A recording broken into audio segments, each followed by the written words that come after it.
Let's take a look at how my waterborne creatures are doing here. This is the black and red sharkfish that I bought. Currently inside the Volkswagen that I've modified with a hammer to make it look like it was left on an ocean floor. Anyway. The only one who seems to like that car is the fish. The frogs won't go in it, but the fish does all the time. The fish's name, by the way, is Jaws. He's a nice little fish.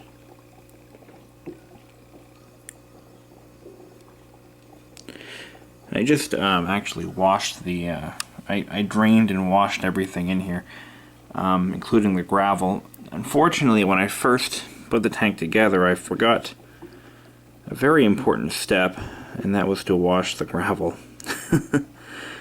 That was stupid, because when I, about a week later, everything in the aquarium had a nice layer of blue dust on it. I'm like, you son of a...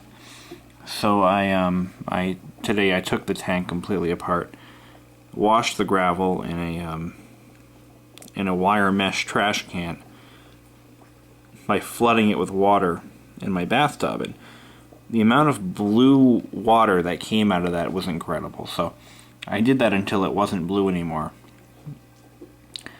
and then I cleaned everything else off, washed the tank, and I made another very, very critical error. I took a little fishy there and the two frogs. There's Reptar and Klaus is over there, which, by the way, I'm going to have to rename Klaus because it turns out Klaus is a female.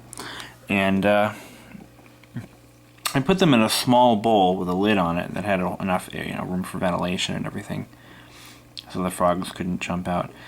The bowl was about, maybe this big, really not that big at all, just for about, a couple minutes, 30 minutes or so, or, whatever. I went to go check on them about 10-15 minutes later, and they were all attacking each other. The frogs were chasing each other around, the fish was getting caught in the crossfire, and there were little black scales all over the bowl. I'm like, no way. So it looks like the fish lost many, many, many scales and was frightened beyond belief. Because when I put him in the other bowl, I separated them. I put the fish in its own bowl, and it took him a while to calm down, but he was definitely freaked out, poor thing. So I learned a little bit from that mistake. And look at him, so cute. And there's Reptar sitting on the heater as always. That frog loves that heater. Always, always, always by the heater at night. Actually, mainly at night, when it starts to cool off in the house. And the temperature's still mid-70s right there. I mean, that's exactly what it should be, so. And there's Klaus. I gotta come up with a new name because I'm... And here's how I know it's a female. Much larger body than Reptar, even though they're exactly the same age. And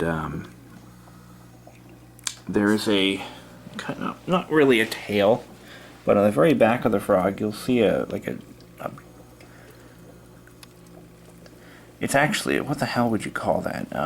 Not really a tail, there's a name for it, but they use it to deposit eggs, and they typically are known for their wider, fatter bodies. And as you can see, she only has one eye. That's really a sad tale. When she was purchased from the pet store, she was dropped by the store employee on the floor.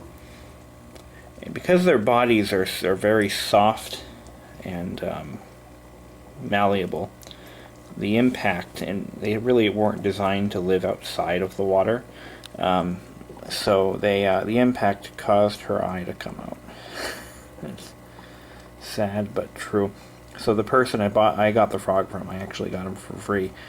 They didn't pay for this particular frog. I think they were charging like $5 or so a piece, but they got it for free because it was injured. And from what I can tell, she is completely blind.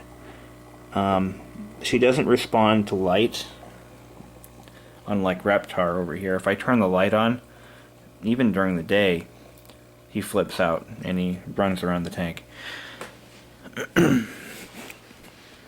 I've noticed that he has a greenish tint, even though they're both albinos. They have different coloring. That could be, I thought at first that maybe he was sick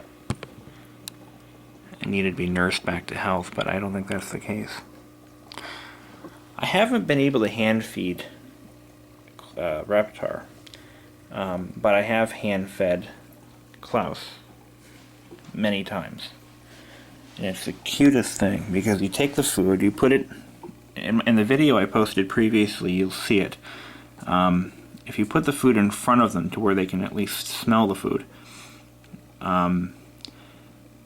she'll actually grab it from you. It's so cool.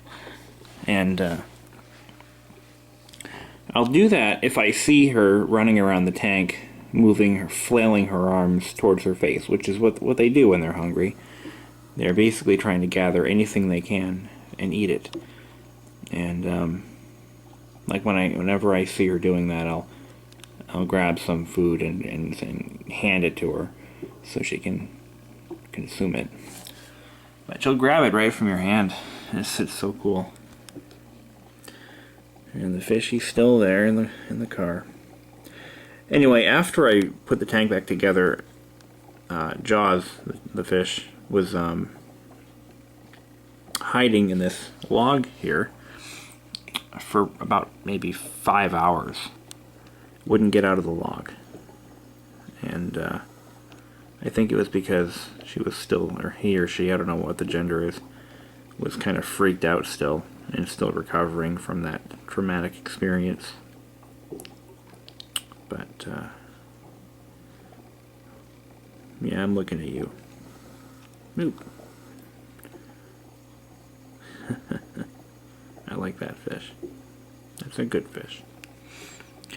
Picking these guys up and putting them in the bowl is a challenge. It takes a little bit of skill, and you have to be careful because they can jump out of even the smallest holes in your hand. So I kind of grab them, kind of like loose enough so I'm not compressing their body, but put your thumb over their face so they can't move forward. They won't usually move backwards. They'll try to move forward. Keep that in mind, and you'll prevent them from jumping out. I lost 2 of these when I was younger because they had jumped from my hand during water changes, but I usually was able to pick them up.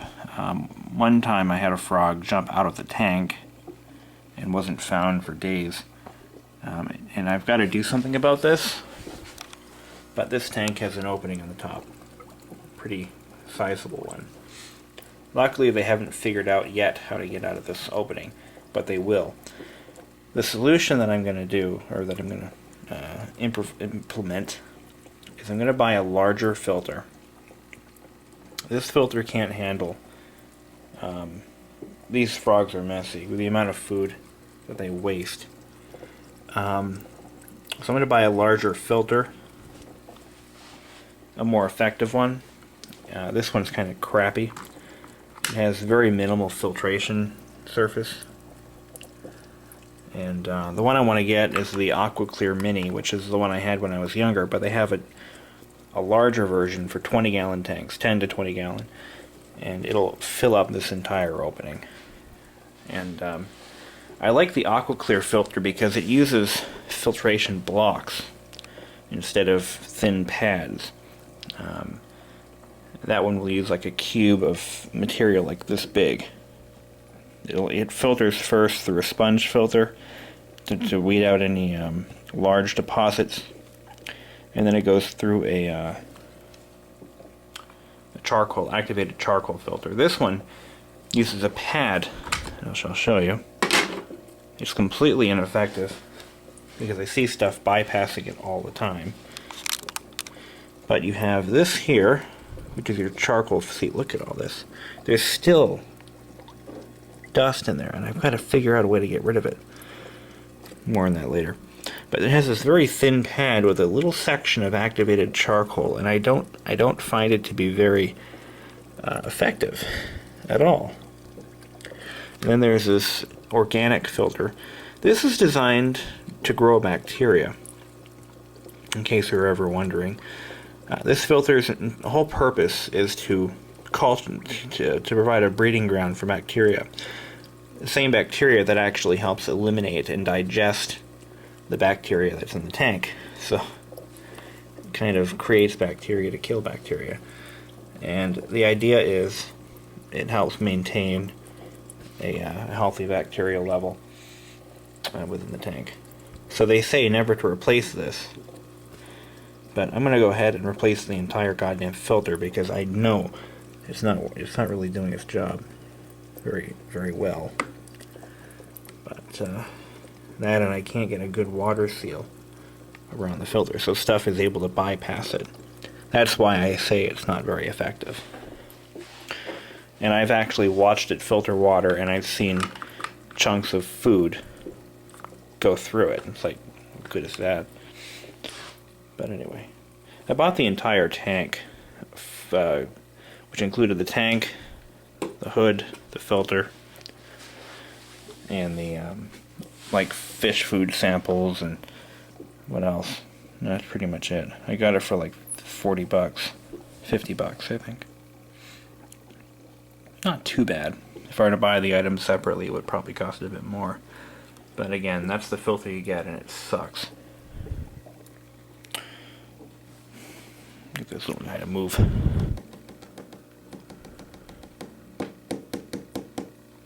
He's still alive. He just winced at me. But he's definitely sleeping. Now watch what happens when I turn the light off. See, he's moving. Nope. Oop. Camera light's on. See, then he moves. So you can tell it's definitely there. They kind of want the light off now. Now once I do that, the fish will probably start swimming around the tank. He'll usually start moving. But anyway. So, about the gravel. When you first install new gravel, you're supposed to wash it out. And I didn't. So I created a biological nightmare in my tank. So I washed it today, and I put it all back in. And after I filled the water up about halfway, I noticed that there was still dust floating around. So I'm thinking to myself, great, now what? Well, I didn't want to wash it again, because by this point, these little guys are already out of their tank for over an hour, and cooling off rapidly, because of course I didn't have the heater set up in the bowl. So the plan is I'm going to leave it just the way it is. The water is cleared up. The filter did actually get rid of a lot of the dust that was floating around. It's now trapped in the filter. So what I've got to do now is the next cleaning, which will be about 2 weeks from now, I'll wash out the gravel yet again. And now that I have a process to follow, I'll know what I'm doing this time. And hopefully do a better job. He is so cute. You know, I had these guys were actually at where I work. That's where I picked them up, and I had left them in a bowl in the in our office conference room. And my coworker's like, "Those are ugly." I'm like, "No, they're not. They're so cool." By the way, they're African clawed frogs, ACF for short, and they're one of the coolest creatures I think I've ever seen. Because they're fun to watch. They play with each other too. These guys spend a lot of time together, and they're batting each other in the face, or fighting over stones or whatever, kicking up the gravel, hopefully not eating it, because they will. When I first brought the fish in, they would grab the fish by the fins. Well, Klaus would, who again I have to rename, would grab the fish by the fins, and it was just, they do get along. They don't fight. I've never seen them fight except for when they were in the bowl, which is something I'll never do again. But putting them in close quarters, all three of them, is just not a good idea. Otherwise, they coexist pretty well. Where'd the fish go? No, not in there. Not in the tunnel. Oh, there. There he is. In the Volkswagen. So anyway, I'm over at 16 minutes now, so I'm going to cut this off. If you have any questions or have any suggestions, please feel free. I'm not an expert in the aquarium business, but there's always stuff that I could definitely benefit from.